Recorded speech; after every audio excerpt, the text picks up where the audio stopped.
अपने उस प्रतिबिंब स्वरूप को ठाकुर जी ने स्थिर कर दिया, और स्थिर करके अब तो ठाकुर जी लाए महाराज लक्ष्मी जी की पूरी पेटिका लेकर के आए श्रृंगार की, और अपने प्रतिबिंब स्वरूप को ही उन्होंने श्रृंगार करना प्रारंभ किया। किशोरी जी के श्रृंगार का इतना भाव बताते हैं, किशोरी जी की नथबेसर ऐसी, किशोरी जी के कान के कुंडल ऐसे, किशोरी जी के पांव की महावर ऐसी, क्यों ना हो, क्योंकि श्याम सुंदर ने श्रृंगार किया है। किशोरी जी का जो स्वरूप है वो ठाकुर जी ने उसका श्रृंगार किया है। नारायण बैठे महाराज सिंहासन लगा करके अपने प्रतिबिंब का ही श्रृंगार कर रहे हैं। मोर पीछ हटाया, मुकुट उतार के दूर रखा, घुंघराले केशों को खोल दिया, नेत्रों में सुंदर सुंदर छोटा छोटा काजल लगाया, माथे पर एक सुंदर बिंदिया लगाई है, होठों पर निर्मल लालिमा लगाई है, गले में हार पहनाया, सर्वांगीण श्रृंगार किया, और लक्ष्मी जी की चुनरी ला करके जैसे ही शीश पर से चढ़ा करके ठाकुर जी ने थोड़ा सा जो श्याम रंग है उसको जैसे ही गौरवर्ण किया, वैकुंठ के उस प्रतिबिंब में से मानो जैसे सूर्य चंद्र का एकाकार रूप प्रकट हो गया हो, इतना तेज पुंज प्रकट हो गया कि ठाकुर जी भी अपने नेत्रों को छुपाने लगे। हमारे गांव में एक ऐसी जगह है जिसकी वजह से हमारे गांव के युवाओं की किस्मत बदल गई है। ठाकुर जी भी अपने नेत्रों को छुपाने लगे। थोड़ी देर नेत्रों को बंद करने के बाद जब बड़ी धीरे से ठाकुर जी ने जब अपने प्रतिबिंब की ओर देखा तो किशोरी जी का दिव्य स्वरूप वहां प्रकट हो गया। ठाकुर जी ने दंडवत किया, पहले प्रणाम, हे श्याम सुंदर, आपने ही मेरो निर्माण कियो है, आपने ही मुझ को प्रकट कियो है, क्या भाव है? ठाकुर जी बोले कोई भाव नहीं है, केवल मोहिनी भाव से 33 कोटि देवता मोहित हुए थे, लेकिन मैं मोहित नहीं हो पाया था, इसलिए तब से मैं भी तड़प रहा था कि मुझे भी कोई मोहित करे, उस मोहिनी को भी मोहित कोई करे। वो स्वरूप आज प्रकट हुआ है। धर्म की स्थापना हुई, ज्ञान की स्थापना हुई, भक्ति की स्थापना हुई, वैराग्य की स्थापना हुई, लेकिन अंततो गत्वा संसार का सार जो प्रेम है उसकी स्थापना नहीं हुई है। उसके लिए आपका अवतार धारण करना अति आवश्यक है। आप मेरी शक्ति हैं, आप मेरी आत्मा हैं। पूरा विश्व और पूरे विश्व की दिव्य चेतना किसकी प्राप्ति के लिए दौड़ रही है कि आत्मा एक दिन परमात्मा में मिल जाएगी, लेकिन उस परमात्मा में आत्मा जो विद्यमान है वही तो किशोरी जी हैं। उस आत्मा की परमात्मा की जो आत्मा है वही तो श्री राधा जी हैं। लोग उनके रूप को नहीं समझ पाते। वो ठाकुर जी का ही प्रतिबिंब स्वरूप है, ठाकुर जी का ही आत्मा स्वरूप है। और एक बात कहूं, प्रतिबिंब से और आत्मा से प्रेम किया जा सकता है, ब्याह नहीं किया जा सकता, क्योंकि प्रतिबिंब और आत्मा ये दोनों हमसे अलग नहीं है। ब्याह के लिए एक अलग व्यक्ति चाहिए, एक हमसे कोई अलग हो, हमसे कोई जुदा हो, दो लोग चाहिए तब ब्याह संपन्न होता है। लेकिन कृष्ण और राधा, इन दोनों में भेद है ही नहीं। ऐसा भाव किशोरी जी से प्रार्थना की ठाकुर जी ने कि आप पधारो और प्रेम की स्थापना के लिए आप भूमंडल पर सूर्य के ही अवतार वृषभानु जी के यहां पर आप अवतरित हो। तब किशोरी जी ठाकुर जी की बात मान करके और वृषभानु और कीर्ति के यहां पर अवतरित होती हैं। किशोरी जी का जब अवतार हुआ, जब अवतरण हुआ, कब हुआ? सुबह के 4:40 पर। ठाकुर जी के जितने भी अवतार हुए या तो दिन में 12 बजे हुए या रात में 12 बजे हुए, लेकिन किशोरी जी का अवतरण भोर में ब्रह्म मुहूर्त में सुबह 4:40 पर हुआ। क्यों? बोले राम कृष्ण आदि जितने भी ठाकुर जी के अवतार हैं राक्षसों के वध के लिए आते हैं, लेकिन किशोरी जी का जो अवतरण है वो 4:40 ब्रह्म मुहूर्त में होता है। उसका क्या भाव है? बोले 4:40 ब्रह्म मुहूर्त के बाद सूर्य प्रकट होना प्रारंभ होते हैं, मतलब सारे मंगल कार्य ब्रह्म मुहूर्त में होते हैं। तो किशोरी जी का प्रादुर्भाव ब्रह्म मुहूर्त में हुआ, इसका ऐसा भाव बताते हैं कि मानो वो प्रेम जिस प्रकार प्रादुर्भाव से लेकर के और आगे के गंतव्य तक नित्य प्रति बढ़ता रहे, उसका वर्धन हो, वर्धन करने के भाव से किशोरी जी ब्रह्म मुहूर्त में पधारी।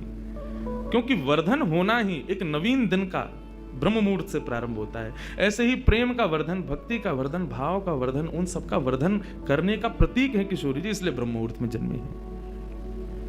किशोरी जी का प्रादुर्भाव हुआ, पूरे बरसाना में आनंद उत्सव मनाया गया, सब नाच रहे हैं, गा रहे हैं, आनंद मना रहे हैं। नंद बाबा भी आए, यशोदा जी भी आई हैं, उन्होंने भी आकर के वृषभानु जी को बधाई दी है। सब कुछ हुआ, लेकिन किशोरी जी के प्रादुर्भाव में एक वैचित्र था। क्या? दिन बीत गए 8, लेकिन किशोरी जी ने अभी तक नेत्र नहीं खोले। किसी को भी किशोरी जी के नेत्रों का दर्शन नहीं हुआ, अभी तक किशोरी जी के नेत्र नहीं खुले हैं। इस बात से कभी कभी चिंतित हो जाते हैं वृषभानु जी और कीर्ति कि हमारी लाली है तो गई है, लेकिन पता ना क्यों अपने नेत्रन को नहीं खोल रही है। कभी कोई संत आ जाए, कोई वैष्णव आ जाए, कोई ब्राह्मण आ जाए तो उनसे निवेदन करते हैं कि हमारी लाली नेत्र नहीं खोल रही। तब देवताओं ने नारद जी को भेजा, आप जाओ और जाकर के वृषभानु जी के इस मन के भाव को पूर्ण करके आओ, किशोरी जी के सुंदर नेत्रों का दर्शन उनको कराओ। तब श्री नारद जी महाराज का आगमन हुआ। नारद जी जैसे ही आए तो वृषभानु जी ने नारद जी को देखते ही सबसे पहले अपने पुत्र को बैठा दिया। श्री दामा से मिलो, हमारा अब लाला है। नारद जी उससे मिले, उसका सब देखने लगे। नारद जी मन में विचार कर रहे हैं कि उनसे कब मिलवाएंगे, किशोरी जी का दर्शन कब होगा। 2-3 दिन तक नारद जी विचरण करते रहे बरसाने में। वृषभानु जी का मन तो होता है कि मैं इनसे कुछ कहूं, कुछ पूछूं, थोड़ा किशोरी जी के बारे में, अपनी लाली के बारे में न कुछ जानूं, लेकिन अभी वो भाव प्रकट नहीं हो रहा है। तब एक दिन एक छोटी सी बरसाने की लाली को जब नारद जी महाराज खिला रहे थे और उससे प्रेम चर्चा कर रहे थे, ये दृश्य जब वृषभानु जी ने देखा, उन्होंने तुरंत नारद जी के चरण पकड़े और कहा, हे भगवान, हमारी एक लाली भई है, बहुत सुंदर है, सुकुमारी है, नन्ही सी है। अभी को देख करके स्पर्श करवे में डर लगे कि कहीं हमारे स्पर्श से कोई कष्ट ना आ जाए, या हमारे हम सबन को दर्शन भी ना करा में। लेकिन महात्मन आपसे पूछना चाहे, हमारी लाली नेत्र नहीं खोल रही है, कहाँ भाव है। नारद जी तो तुरंत बोले, अरे तो तुमने इतने दिन से क्यों नहीं बताया। वो तो पहले से ही बैठे थे तैयार कि ये जल्दी बोले तो मैं जाऊं, जाकर के दर्शन करूं। बोले संकोच है रहे हो। बोले संकोच मत करो, अभी लेके चलो, कहां है तुम्हारी लाली, मुंह को बताओ। नारद जी महाराज जा रहे हैं वृषभानु भवन में। एक बेड़ी पार की, दूसरी बेड़ी पार की, तीसरी बेड़ी पार की। जैसे ही भीतर पहुंचे हैं, सुंदर सुगंधी भीतर से प्रकट हो रही है। सामने स्वर्ण जटित एक पालना है, और जैसे उस पालने में जाकर के नारद जी ने दर्शन किया, कमल कली को वृषभानु की लली को रंग, कैसा रंग है। बोले जैसे कमल की कली हूं मैं ना, ऐसी श्री वृषभानु नंदिनी है। नारद जी ने जैसे उनको दर्शन किए हुए आनंदित है गए, आनंदित है करके प्रणाम करने लगे। वृषभानु जी बोले, हमारी लाली नेत्र नाय खोल रही है, आप कृपा करो ना। नारद जी बोले, एक मंत्र पढ़ना पड़ेगा, कुछ करना पड़ेगा, तंत्र मंत्र करना पड़ेगा, तब आपकी लाली बोलेगी। वृषभानु जी बोले, देख लो, संभल के करियो, हमारी लाली बहुत कोमल है, वो ना स्पर्श नहीं करेंगे, दूर बैठ के करेंगे। वृषभानु जी बोले, तो करो। बोले, आपको पहले बाहर जानो पड़े, वो एकांत में करेंगे। कीर्ति वृषभानु जी को देखें, बोले, लाली को अकेला तो नहीं छोड़ेंगे। बोले, नहीं बाबा, विश्वास पात्र है, हम कर सके। वृषभानु जी और कीर्ति दोनों जैसे ही बाहर पधारे, नारद जी ने गेट बंद कियो, तुरंत चरणन में प्रणाम कियो और प्रणाम करके सीधे सन्मुख बैठे हैं। हे कृष्ण मनोहारिणी जय वृंदावन प्रिया, जय भू मंगल ललिता, जय वेणु रवाकुल। जय कृष्ण मनोहारिणी जय वृंदावन प्रिया, जय भू मंगल ललिता, जय वेणु रवाकुल। जैसे ही नारद जी के मुख से ये शब्द प्रकट हुआ, जय कृष्ण मनोहारिणी, ये कृष्ण मनोहारिणी शब्द जैसे ही नन्ही सी श्री किशोरी जी के कान में कृष्ण शब्द गयो, कृष्ण शब्द जाते ही नन्ही सी किशोरी जी के नेत्र अपने आप धीरे धीरे धीरे धीरे खुलने लगे। मुख पर एक प्रसन्नता सी प्रकट हो गई। नन्ही सी किशोरी अभी करवट लेनो भी नहीं जाने, लेकिन जैसे ही बार बार ये श्लोक का गान नारद जी के द्वारा हो रहा है, जय कृष्ण मनोहारिणी जय वृंदावन प्रिय, इसको सुनकर के किशोरी जी जो अभी करवट लेनो भी ना जाने, वो अपने पालना को पकड़ करके अपने पालना से उछक करके वहीं से झांक करके श्री नारद जी को देख रही हैं। और नारद जी ने जैसे किशोरी जी के रूप को देखा है, सुंदर मृगनयनी किशोरी जी आज नारद जी को देख रही हैं। मुख में अभी दांत ना है, बिना दांतन के किशोरी जी के मुखमंडल की प्रसन्नता देख करके नारद जी आनंद विभोर हो गए। नारद जी बोले, आपको ये कीर्तन भायो, आपको ये कीर्तन प्रिय लगो। किशोरी जी के मुख से केवल किलकारी निकल रही है। नारद जी ने उठाई अपनी वीणा करताल और जय कृष्ण मनोहारिणी जय वृंदावन प्रिय, और इसी का कीर्तन करते हुए वह नाचने लगे, नृत्य करने लगे, चारों ओर घूम रहे हैं। बीच में पालने में श्री किशोरी जी बैठ करके और करताल बजा रही हैं, और करताल बजा करके आनंदित हो रहे हैं। वृषभानु जी बाहर खड़े बोले कि भीतर तो कीर्तन चल रहा है, करताल की आवाज आ रही है, वीणा बज रही है। तभी उन्होंने कान लगा करके सुनो तो नारद जी गा रहे, जय कृष्ण मनोहारिणी जय वृंदावन प्रिय, जय भ्रू मंगल ललिता, जय वेणु रवाकुल।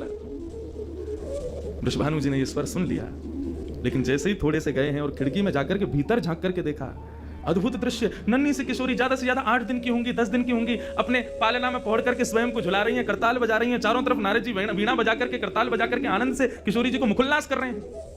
ये दृश्य देख करके श्री वृषभानु जी को एक बार तो मूर्छा आ गई, मैं वास्तव में 8 दिन की बालिका को देख रहा हूं। उन्होंने कीर्ति को कुछ नहीं बताया। नारद जी महाराज ने प्रणाम किया। तब किशोरी जी की सहचर्यां प्रकट हुई और कहा कि हे नारद, आपने हमारी किशोरी जी को बहुत सुख प्रदान किया है। जब कभी भी आपको ऐसा दर्शन करना हो तो हम आपको कुछ स्थान बता रहे हैं। गोवर्धन, श्री यमुना पुलिन और ब्रज कुंज, इन 3 स्थानों पर आप जब कभी भी हमारी किशोरी को स्मरण करके यही कीर्तन को गान करोगे, किशोरी जी को यही स्वरूप आपको दिखेगा। ये हमारा वरदान है आपको, क्योंकि आपने, किशोरी जी कृपामयी तो हैं। लाल जी 10 बार विचार करेंगे कृपा करवे में, किशोरी जी विचार थोड़ी करें, वो तो तुरंत करुणा करें। नारद जी जाओ, जब कभी भी लाडली को दर्शन करना हो यही भाव से कर लियो। नारद जी महाराज के नेत्र सजल है गए, किशोरी जी के चरणन में बारंबार प्रणाम किया और प्रणतिपात करते हुए वहां से प्रस्थान कर गए। किशोरी जी फिर से नेत्र बंद करके अपने पालना में पड़ गई। कीर्ति जी बोली, बाबा आयो, टोना टोटका करके गयो, तब हमारी लाली के नेत्र तो खुले नहीं। कीर्ति जी गोद में लेकर के सुला रही है, नेक नेक थोड़ी सी संकुचित है करके रुदन करना प्रारंभ कियो। सो इतने में वृषभानु जी आए और वृषभानु जी बोले, नेक दियो लाली को। और किशोरी जी को गोद में लेकर के वृषभानु जी बोले, हे कृष्ण मनोहारिणी। जैसे ही बोले तुरंत किशोरी जी के नेत्र फिर से खुल गए, फिर से अपनी किलकारी भर करके कीर्तन में करताल बजाने लगी, आनंद विभोर हो गई। अब तो जैसे ही ये भाव देखो वृषभानु जी ने कीर्ति को सुनायो, कीर्ति भी वही गा रही है, पूरा बरसानो आकर के श्री कृष्ण कीर्तन करने लगो और बीच में मध्य में बैठ करके किशोरी जी अपनी करताल बजा रही हैं, किलकिल करके हंस रही हैं, इतनी आनंद विभोर है रही हैं। तब सबन को ये भेद पता चलो, कहा कि ये श्री कृष्ण की आत्मा है, ये उनसे विलग नहीं है, वे ही आपको सर्वस्व है। निश्चित ही पूर्व में ऐसी कथाएं आती हैं कि नंद बाबा वृषभानु जी ने पहले ही कह दी कि भैया हम हमारे अगर बालक भयो तो हम ब्याह कर देंगे, संबंध बनाएंगे। और आज वही भाव उन सबको वहां दिख रहा था। हे कृष्ण मनोहारिणी। यदि नित्य कोई श्री किशोरी जी का स्मरण करे और जब भी किशोरी जी के दर्शन करे, किशोरी जी के सन्मुख बैठे, इस भाव को कहे, हे कृष्ण मनोहारिणी, हे कृष्ण के मन का हरण करने वाली, या हे कृष्ण, जय कृष्ण, कृष्ण ने जिनके मन का हरण किया, दोनों भाव हैं इसके। जो कृष्ण के मन का हरण करे या जिसने कृष्ण के मन का हरण किया है, ऐसी श्री किशोरी जी आज भी प्रसन्न होती हैं इस कीर्तन को सुनकर के। ऐसी हमारी ब्रज की शोभा, ब्रज की भूपा, ब्रज की अधिष्ठात्री, ब्रज की रानी श्री किशोरी जी को या प्रकार से प्रादुर्भाव है, या प्रकार से श्री किशोरी जी या धराधाम पर पधारी।